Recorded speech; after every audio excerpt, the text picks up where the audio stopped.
জোয়ারের বিপক্ষে আমাকে স্বতন্ত্র লড়াই করতে হচ্ছে।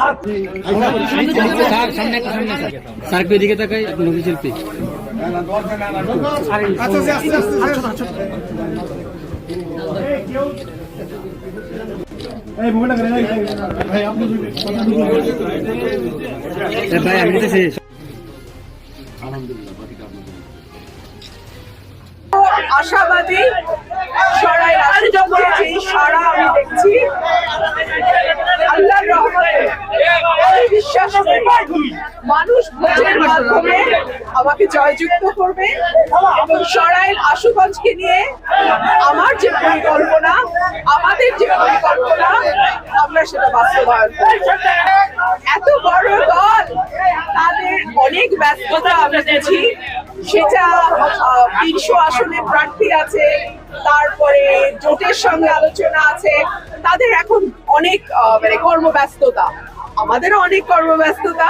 আমার এই দুটো উপজেলায় মানুষের প্রার্থী হিসেবে জিতে আসতে হবে।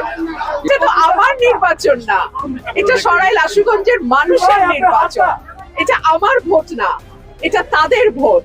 আমি প্রার্থী না, সরাইল আশুগঞ্জের মানুষ এই আসনের প্রার্থী। সুতরাং আমি যদি এমপি নির্বাচিত হই, আমি বিশ্বাস করি আমার 5.5 লক্ষ ভোটার যারা আছে তারা নির্বাচিত হবে। আল্লাহর পরিকল্পনা মানুষের বোঝার বাইরে।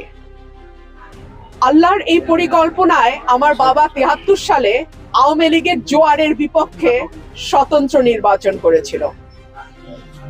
রব্বুল আলামিনের কি অদ্ভুত পরিকল্পনা, 2026-এ এসে ধানের শীষের জোয়ারের বিপক্ষে আমাকে স্বতন্ত্র লড়াই করতে হচ্ছে।